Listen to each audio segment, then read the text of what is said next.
Olá, querido, graça e paz, tudo bem? Estamos de volta, depois de um períodozinho de descanso, né? Foram muitas empreitadas aí nesse ano de 2020, apesar da pandemia. Tivemos aí o lançamento do livro, né? Apocalipse Now, o Apocalipse, perdão, o e-book, a série Apocalipse Now do canal, várias outras séries. Né? Então tiramos um períodozinho para descansarmos, estudarmos um pouco, né? Nesse períodozinho aí que ficamos sem botar vídeos. E estamos retornando hoje, né? Ainda com as epístolas, né? Do apóstolo Paulo. Hoje vamos começar a falar, né? Da epístola, na realidade das epístolas, né? Aos Coríntios, tá? E um momento tremendo, um momento em que voltamos aí com gás total, né? E eu quero te pedir que você curta, compartilhe. Vamos nessa segunda fase agora de séries, né? Até o final aí do Novo Testamento. E depois vamos voltar, né? Pegando os livros do Antigo Testamento. Vamos comentar a Bíblia toda aqui no canal. E isso é poderoso e tremendo. Né? Eu quero te pedir, curta, compartilhe esse vídeo. Inscreva-se no canal caso você não tenha se inscrito ainda, feito a sua inscrição. E recomende o canal para que outras pessoas possam se inscrever. Estamos com quase 500 inscritos aí, né? E precisamos muito da ajuda, da divulgação de vocês que acompanham o nosso canal para que cheguemos aí, né, aos 500 inscritos, ok? Falta pouquinho, uns 20 e poucos inscritos só, para chegarmos a 500. Quero te recomendar também, caso você ainda não tenha adquirido, o livro Apocalipse, né, que está disponível na Hotmart. É um e-book, deixando o link aí, o primeiro link da descrição é o link do livro, para você poder adquiri-lo, ok? E você vai ser impactado por essa leitura, é uma leitura gostosa, uma leitura leve, é uma leitura onde eu relato experiências pessoais e vou explicando o Apocalipse, certo? Mas vamos lá, nossa primeiro vídeo, né, da nossa série, né, de Coríntios, ok? Das epístolas aí do apóstolo Paulo. Bom, algumas coisas para comentarmos. Hoje vamos falar apenas do capítulo 1, porque vamos fazer uma introdução, dar um panorama para vocês geral. Então, hoje só capítulo 1. Eu quero fazer como eu fiz, né, no estudo anterior de Romanos. Quero fazer vídeos mais curtos, né, para que você possa assistir na ida ao trabalho, né, naqueles seus 20 minutos de devocional e por aí vai. Amém? Glória a Deus. Vamos lá então. Essa primeira epístola, né, do apóstolo Paulo aos Coríntios, ela foi escrita 25 anos depois, né, uma base aí, mais ou menos 25 anos depois dele ter sido chamado. Né, e você lembra que o chamado de Paulo aconteceu lá em Atos 9. Nós falamos, né, na série de Atos dos Apóstolos. Atos 9, dos versículos 3 ao 6. E ele escreveu essa epístola 14 anos após ter sido enviado, né, ao mundo gentio. A gente vê isso lá em Atos 13, dos versículos 1 ao 4, ok? Então, 25 anos depois do seu chamado, Atos 9, versículos 3 ao 6, e 14 anos aproximadamente após ter sido enviado ao mundo gentio, né, em Atos 13, versículos 1 ao 4. Agora presta atenção, 25 anos depois, né, tem gente que se converte hoje, tem um encontro, né, encontra o Senhor Jesus, né, ele se deixa ser encontrado e a pessoa já quer e já acha que pode exercer ministérios, certo? Então, a primeira coisa que eu quero deixar claro para nós aí é que Coríntios, essa epístola, ela foi escrita 25 anos após o chamamento de Paulo. 25 anos após. Ela foi escrita onde? Em Éfeso. Nós podemos ver isso em Atos também. Atos 19, versículo 21 e 22. E aqui em 1 Coríntios também a gente consegue ver isso. Né? No capítulo 16, lá no finalzinho, a gente vai ver dos versículos 3 ao 8. Tá? E versículo 19 também do capítulo 16, a gente consegue perceber que essa epístola aos Coríntios ela foi escrita em Éfeso. Ok? Então vamos lá. Basicamente, o que Coríntios aqui vai dizer, essa primeira epístola, né, a primeira carta, vai dizer que Cristo e a sua cruz é a solução de todos os problemas da igreja. Todos os problemas da igreja estão aonde? Estão em Cristo e sua cruz. certo? Capítulo 1. Vamos lá então começar a nossa leitura.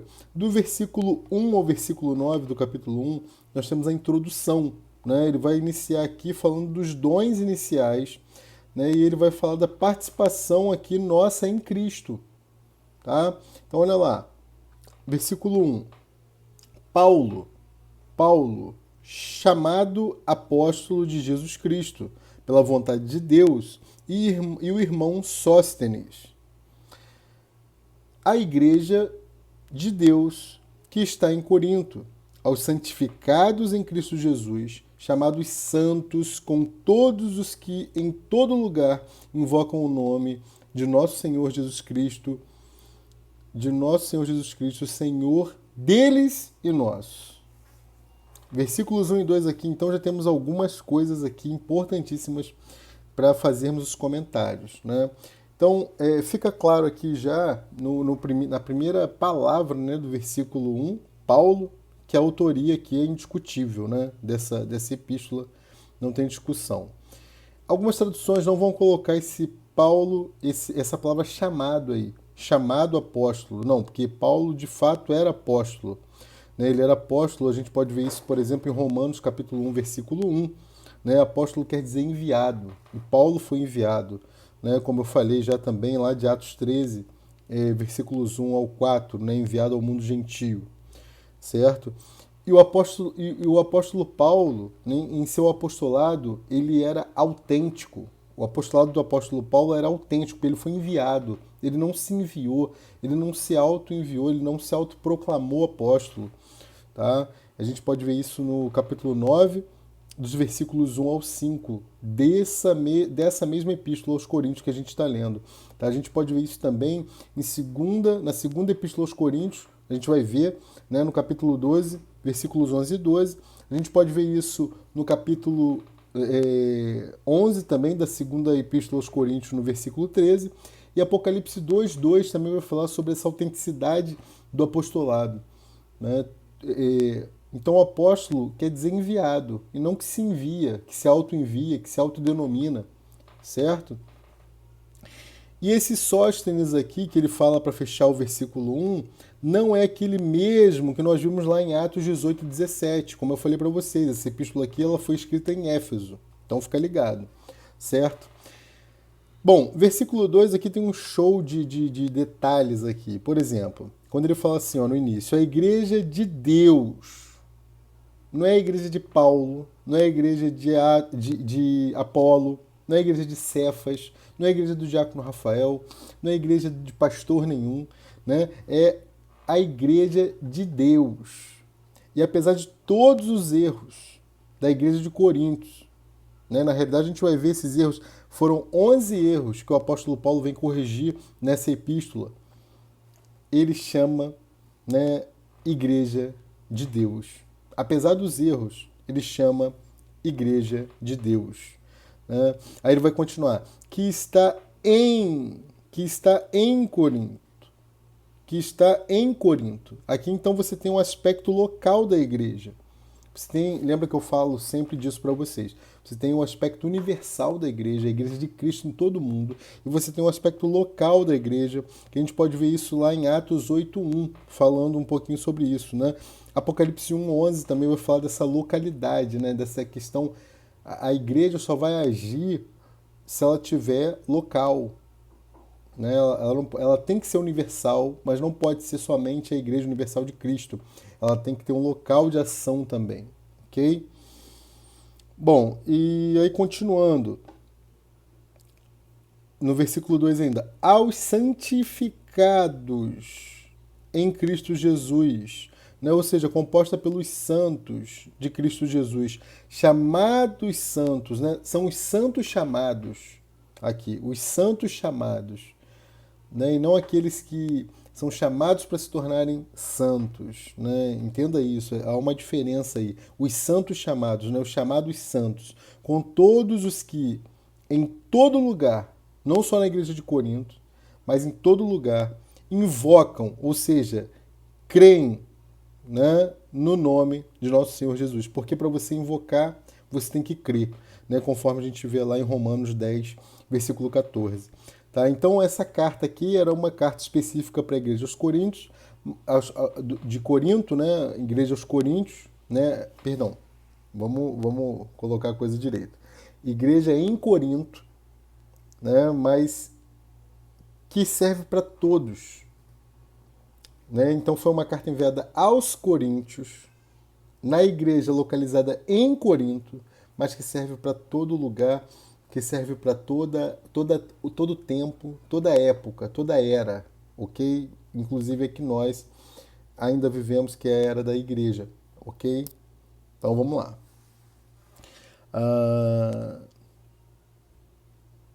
O nome, invoca o nome do nosso Senhor Jesus Cristo, Senhor deles e nosso. Ou seja, não é só o meu Senhor, né? Então vamos lá, continuando. Versículo 3. Graça a vós e paz da parte do nosso...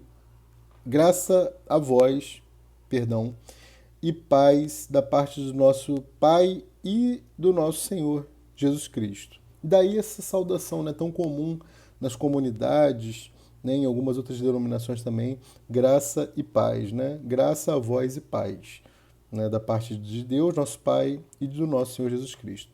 Versículo 4. Sempre dou graças ao meu Deus por vós, pela graça de Deus, que vos foi dada em Jesus Cristo. Ou seja, não é pela condição da igreja, mas é pela graça de Deus que vos foi dada em Jesus Cristo. Então a igreja em Corinto aqui, ela tinha vários problemas, e o principal deles, e que a gente vai começar tratando aqui, é a divisão, que na realidade é a origem da maioria, se não de todos os problemas da igreja, é a divisão. O reino dividido não subsiste. A igreja também tinha pecados, a igreja tinha confusão, né? Ela tinha também abuso de dons, né? E ensinamentos heréticos, né? Ensinamento de heresias. E ainda assim, pela graça, né, que o apóstolo se refere aqui, né, à igreja, que dou graças ao meu Deus por vós, mas ele dá graça ao meu Deus por vós pela graça. Né? Versículo 5. Porque em tudo fostes enriquecidos nele, em toda a palavra e em todo conhecimento. Essa palavra aqui é a palavra logos, né? No grego aqui, logos é a palavra que expressa o pensamento na mente, e na mente de Deus aqui, ok? Versículo 6. Como o testemunho de Cristo foi mesmo confirmado entre vós. Não só aqui, né, ele está se referindo não só às doutrinas, mas à experiência, o testemunho, o apóstolo Paulo fala, eu sou testemunho, né, e descerá sobre ti, né, Atos 1:8, e recebereis o Espírito e ser-me testemunhas, né, na Judéia, Samaria e até os confins da terra, certo? Então aqui ele está falando das experiências e não só das doutrinas, né, no versículo 6. Versículo 7. De maneira que nenhum dom vos falta, esperando a manifestação de nosso Senhor Jesus Cristo. Essa manifestação é a segunda vinda de Cristo. E quando ele fala desse dom aqui, ele não está falando do dom de curar, de falar em línguas, de profecia. Não são esses dons que o apóstolo Paulo está se referindo aqui, mas ele está falando de dons aqui, como, por exemplo, o dom gratuito da vida eterna, que está lá em Romanos 6, versículo 23. Ele está falando de dons aqui como o dom do Espírito Santo, Atos 2, versículo 38. Ele está falando aqui de dons como o dom celestial, de Hebreus 6, versículo 4. Certo? Então aqui, esses dons, né, são provenientes da graça. Né, são provenientes da graça, o dom gratuito da vida eterna, o dom do Espírito Santo, o dom celestial. Não é aqui o dom de cura, não é o dom de falar em línguas, não é o dom da revelação, ok? Então preste atenção para não confundir. Versículo 8. O qual vos confirmará também até o fim, para seres irrepreensíveis no dia do nosso Senhor Jesus Cristo. Né? Ou seja, o crente ele precisa evoluir, o crente ele precisa crescer na vida cristã. Não é só ficar estático, paralisado, após ter sido encontrado, ter sido inserido no corpo, ele precisa crescer, né? E não ficar parado, porque Deus o confirmará até o fim, ou seja, até a vinda, né? Até o dia de nosso Senhor Jesus Cristo. Versículo 9: Fiel é Deus, pelo qual fostes chamados para a comunhão de seu Filho, Jesus Cristo, nosso Senhor. Fiel é Deus que nos tornará irrepreensíveis até a vinda, até a volta de Cristo. Dos versículos 10, agora do capítulo 1, até o versículo 21 do capítulo 4, até o capítulo 4, o apóstolo aqui agora vai falar da divisão. Ele vai falar das divisões, que eu falei para vocês já, que é o principal problema da igreja e a raiz, a origem. Então Paulo vai vir com um machado e vai pegar na raiz já do problema, que é a divisão. Certo? Então olha lá, versículo 10. Rogo-vos, porém, irmãos, pelo nome de nosso Senhor Jesus Cristo, que digais todos uma mesma coisa, e que não haja entre vós dissensões. Antes, sejais unidos em um mesmo pensamento, em um mesmo parecer, ou juízo, né? Então aqui o que Paulo está dizendo é o seguinte, né? Nós vamos ver do versículo 10 até o final desse capítulo, versículo 31, que ele está apresentando Cristo como a solução dos problemas para a igreja. E o primeiro problema que ele está atacando aqui é a divisão. Né? Então, como eu falei, ele vai falar de 11 problemas, e o primeiro que ele vai atacar, e o fundamental para corrigir todos os outros, é atacar a divisão que havia na igreja de Corinto, na igreja lá dos Coríntios, certo? Perceba que em Efésios, né, no capítulo 4 de Efésios, dos versículos 1 ao versículo 6, ele vai falar acerca da importância da unidade, quebrando toda essa ideia aqui de divisão que a gente vê aqui em Coríntios, ok? Nos Coríntios. Bom, versículo 11. Porque a respeito de vós, irmãos, porque a respeito de vós, irmãos meus, me foi comunicado pelos da família de Cloé que há contenda entre vós. Ou seja, Cloé era uma irmã no Senhor aqui, tá? Versículo 12, quero dizer com isto que cada um de vós diz, eu sou de Paulo, e eu sou de Apolo, e eu sou de Cefas, e eu sou de Cristo. Né? E aí Paulo vem perguntando no versículo 13, está Cristo dividido? Foi Paulo crucificado por vós? Ou foste vós batizados em nome de Paulo? Então aqui é a mesma coisa que a gente dizia assim, ó, nós, né, vamos trazer para o nosso cotidiano. Eu sou metodista, eu sou presbiteriano, eu sou da comunidade, eu sou batista, eu sou assembleiano, eu sou luterano, né? Eu sou arminiano, eu sou calvinista, eu sou... Ok? Então é a mesma ideia aqui desse versículo 12 que o apóstolo está repreendendo veementemente. Né? Veementemente ele está repreendendo aqui essa ideia e ele dá essa paulada aqui, né? Literalmente uma paulada no versículo 13. Olha lá. Está Cristo dividido? Foi crucificado por vós? Ou fostes batizados em nome de Paulo? Né? Ele fala, eu fui crucificado por vocês, vocês foram batizados no meu nome, Cristo está dividido agora? É lindo isso, né? Então o fim de toda divisão é Cristo. E ponto final. Foca onde você deve focar. A doutrina é importante, falar a mesma língua na igreja é importante. Por isso é fundamental participarmos das escolas bíblicas, onde a doutrina da igreja que você faz parte vai ser comunicada, para que você não fique falando coisas diferentes, muitas das vezes, do que são faladas pelo restante da membresia. Então você tem que ter uma unidade no falar. Né? Mas a briga aqui, e a nossa briga de hoje em dia, de muitos, é essa. Eu sou assembleiano, eu sou batista, eu sou da Universal, eu sou da Igreja da Graça, eu sou, sabe, da comunidade. Irmão, chega disso. Nós somos de Cristo, ponto final. Foi Ele que se entregou numa cruz por nós, Ele que morreu, Ele que verteu seu sangue, Ele que ressuscitou ao terceiro dia, é por Ele que nós vivemos, é por Ele que nós entregamos as nossas vidas, é por Ele que nós deixamos de lado as nossas vontades e para cumprir a vontade dEle. Então, ponto final. Uma questão doutrinária é importante? Sim, mas a nossa principal questão é Cristo. Amém? A nossa principal causa, a causa pela qual nós vivemos, é Cristo. Certo? Continuando. Versículo 14. Dou graças a Deus, porque a nenhum de vós batizei, senão a Crispo e a Gaio. Ou seja, se eu tivesse batizado vocês todos, vocês estavam me idolatrando. Já tinha uma imagem minha aí no altar. Né? Versículo 15. Para que ninguém diga que foste batizados em meu nome. E batizei também a família de Estéfanas. Além destes, não sei se batizei algum outro. Então Paulo está deixando claro aqui que a questão principal dele não era o batismo também, né? Era a palavra, era o ensinamento. E o batismo acabava se tornando uma consequência e que ele nem fazia questão de batizar aqueles dos quais ele tinha preço em comunicar a palavra.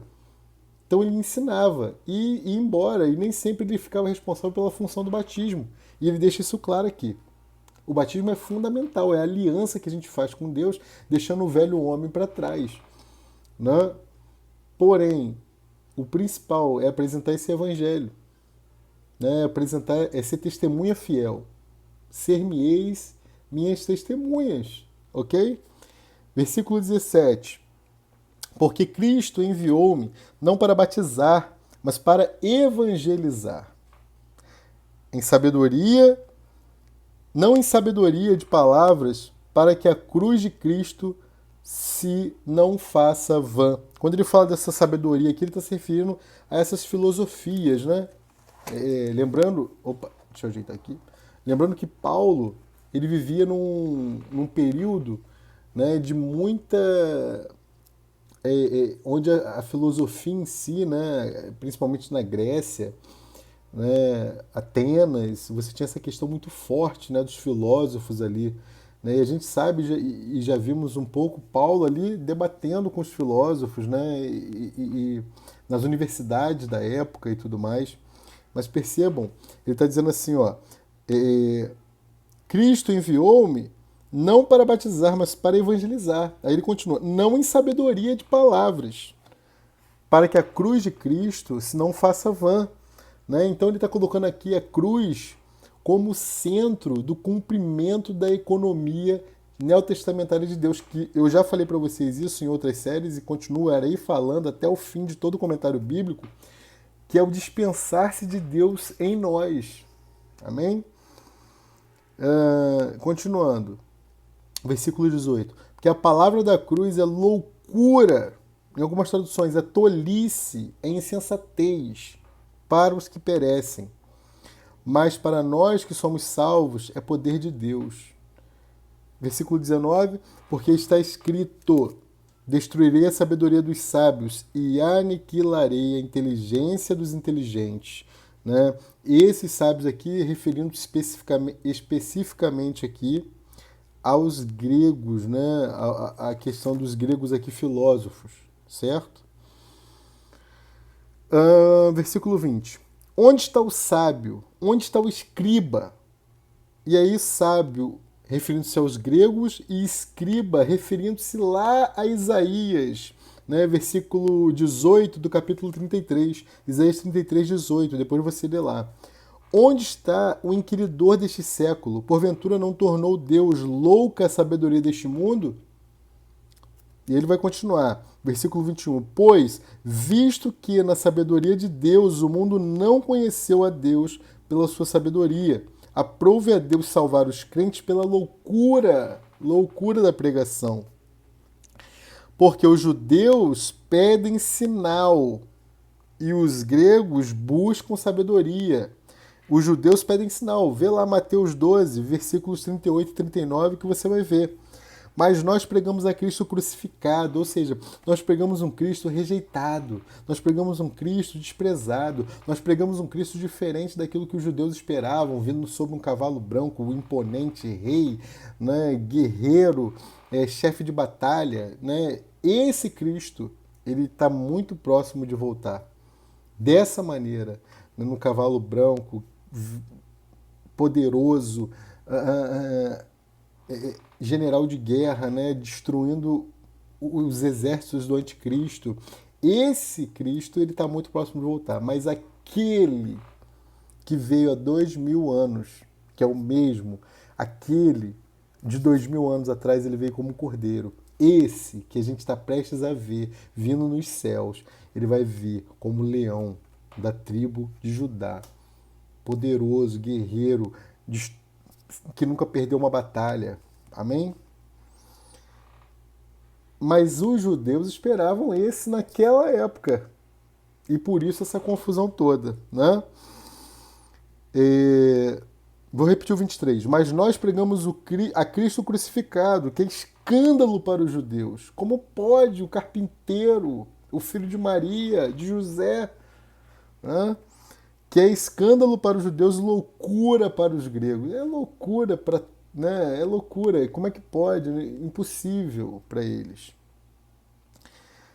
Mas para os que são chamados, tanto judeus como gregos, lhes pregamos a Cristo, poder de Deus e sabedoria de Deus.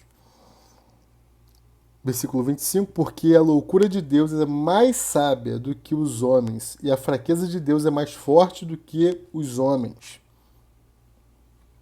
Porque bem vedes, irmãos, a vossa vocação, que não são muitos os sábios segundo a carne, nem muitos os poderosos, nem muitos os nobres que são chamados. Né? Quem é a nossa sabedoria, irmãos? A nossa sabedoria é Cristo. Amém? Versículo 27. Mas Deus escolheu as coisas loucas desse mundo para confundir as sábias, e Deus escolheu as coisas fracas deste mundo para confundir as fortes. Né? Então, o chamado de Deus baseia-se na sua escolha, na sua eleição. Ambos são segundo o seu propósito. Lê lá Romanos 9, versículo 11 e 2 Timóteo, capítulo 1, versículo 9. Ok? Versículo 28, terminando. E Deus escolheu as coisas vis deste mundo e as desprezíveis e as que não são, para aniquilar as que são. 28, né, que eu acabei de ler, 29, para que nenhuma carne se glorie perante ele, para que nenhuma carne, para que nenhum de nós se glorie perante ele, né, porque você não tem a possibilidade de querer enaltecer a sua carne em momento algum. Versículo 30. Mas vós sois dele, em Jesus Cristo, o qual para nós foi feito por Deus sabedoria e justiça e santificação e redenção. Então, Cristo, primeiro, justiça. Essa justiça é para o nosso passado. Romanos 5,18. Segundo, Cristo, santificação. Essa santificação é para o nosso presente. Romanos 6,19. Terceiro, Cristo, nossa redenção. Essa redenção é para o nosso futuro. Romanos 8,23. Né? 8,23. Então teremos o nosso corpo semelhante ao dele, glorificado na sua gloriosa semelhança. Leia Filipenses 3,21. Esse é o prazer maior nosso de servir a esse Cristo poderoso. É saber que ele é santificação para o nosso passado, ele é justificação, né? Ele é justiça para o nosso passado, ele é santificação para o nosso presente. É por isso que pela graça sois salvo, mas pela graça também não conseguimos permanecer no pecado. Amém? E ele é redenção para o nosso futuro. Certo? E por último, versículo 31, né? Para que, como está escrito, para que, como está escrito, aquele que se gloria, glorie-se no Senhor. Aleluia. Amém? Então, irmãos, primeiro capítulo de Coríntios, Já foi muita paulada, né? Literalmente, o apóstolo Paulo nos ensinando aqui através da carta aos Coríntios muitas coisas, mas a principal, e essa introdução, né, ficou um pouquinho maior aí, 30 minutos, porque a gente fez essa contextualização para vocês toda. O principal é entendermos que o maior problema da igreja é a divisão. Então, estejamos ligados. Amém? Que Deus abençoe a sua vida, que você tenha sido enriquecido em seu conhecimento com esse primeiro vídeo dessa série. Né? E eu espero que você tenha já curtido, já compartilhado e principalmente ter feito a sua inscrição lá no canal para que você possa receber todos os vídeos dessa série, de outras séries que a gente já tem e que faremos aí para frente. Amém? Um grande beijo, até a próxima. E, mais uma vez, se você não comprou ainda, não adquiriu lá o seu livro Apocalipse, primeiro link da descrição aí embaixo. Vai lá, é R$ 25 só. Um e-book que vai transformar a sua vida e vai transformar a sua visão acerca do fim. Para muitos é o fim. Para nós é apenas o começo. Bem, um grande beijo, até a próxima. Fiquem com Deus. Né? Terça-feira tem vídeo, quinta e sábado. Amém? Um grande beijo, fiquem com Deus, até a próxima. Tchau, tchau.